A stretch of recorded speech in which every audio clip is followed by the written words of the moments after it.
La politique d'Aristote, livre 8e, chapitre 4, sommaire. Des causes et des révolutions dans les démocraties. La turbulence des démagogues en est la plus ordinaire, comme le prouve l'histoire. Des démagogues qui sont en même temps chefs de l'armée, danger de réunir de trop grandes attributions dans une même main, utilité du vote par fraction au lieu du vote en masse. Recherchons maintenant à quelles espèces de gouvernement s'applique spécialement chacune de ces causes, d'après les divisions que nous venons de faire. Dans la démocratie, les révolutions naissent avant tout de la turbulence des démagogues. Pour ce qui concerne les particuliers, ils contraignent par leur dénonciation perpétuelle les riches eux-mêmes à se réunir pour conspirer. Car la communauté de crainte rapproche les gens les plus ennemis. Dans les affaires publiques, c'est la foule qui pousse au soulèvement. On peut se convaincre que les choses se sont 1000 fois passées ainsi.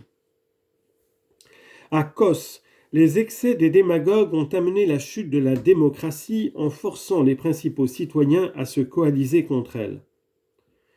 À Rhodes, les démagogues qui administraient les fonds destinés à la solde empêchèrent de payer le prêt qui était dû au commandant des galères. Et ceux-ci, pour se soustraire à des vexations juridiques, n'eurent d'autre ressource que de conspirer et de renverser le gouvernement populaire. À Héraclée, peu de temps après la colonisation, les démagogues amenèrent aussi la destruction de la démocratie. Par leurs injustices, ils avaient contraint les citoyens puissants à quitter la ville. Mais les exilés se réunirent et revenant contre le peuple, ils lui arrachèrent tout son pouvoir. La démocratie de Mégare fut anéantie de la même façon à peu près. Les démagogues, pour se créer de larges confiscations, firent bannir plusieurs des principaux citoyens, ce qui augmenta en peu de temps le nombre des exilés. Ils revinrent bientôt, et après avoir défait le peuple en bataille rangée, ils établirent un gouvernement oligarchique. Tel fut aussi à Cume le sort de la démocratie que renversa Thrasymach. L'observation de bien d'autres faits encore démontre que la marche la plus habituelle des révolutions dans la démocratie est celle-ci. Tantôt les démagogues, voulant se rendre agréables au peuple, arrivent à soulever les classes supérieures de l'État par les injustices qu'ils commettent envers elles, en demandant le partage des terres et en les chargeant de toutes les dépenses publiques. Tantôt ils se contentent de la calomnie pour obtenir la confiscation des grandes fortunes. Dans les temps reculés, quand le même personnage était démagogue et général, le gouvernement se changeait promptement en tyrannie. Et presque tous les anciens tyrans ont commencé par être démagogues. Si ces usurpations étaient alors beaucoup plus fréquentes que de nos jours, la raison en est simple. À cette époque, il fallait sortir des rangs de l'armée pour être démagogue, car on ne savait pas encore faire un habile usage de la parole.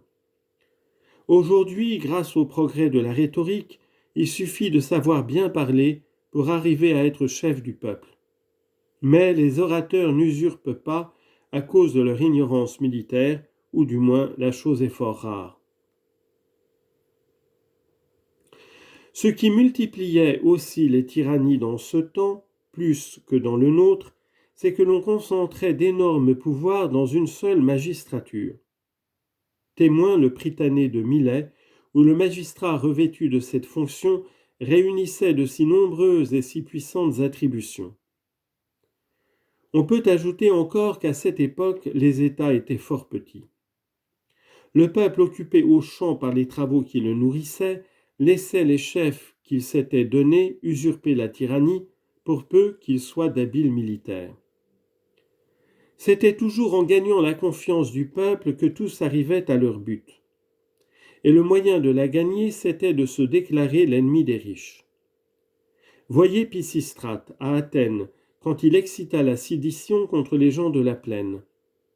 Voyez Théagène à Mégare après qu'il eut égorgé les troupeaux des riches, qu'il surprit sur les bords du fleuve.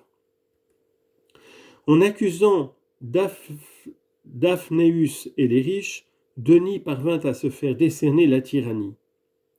La haine qu'il avait vouée aux citoyens opulents du peuple, qui le prit pour son ami le plus sincère.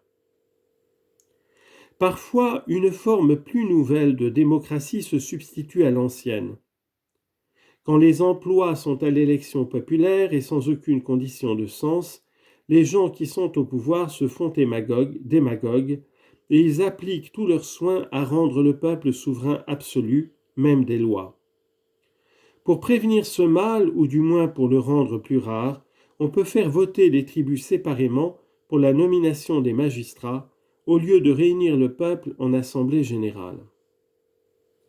Telles sont donc à peu près toutes les causes qui amènent les révolutions dans les États démocratiques.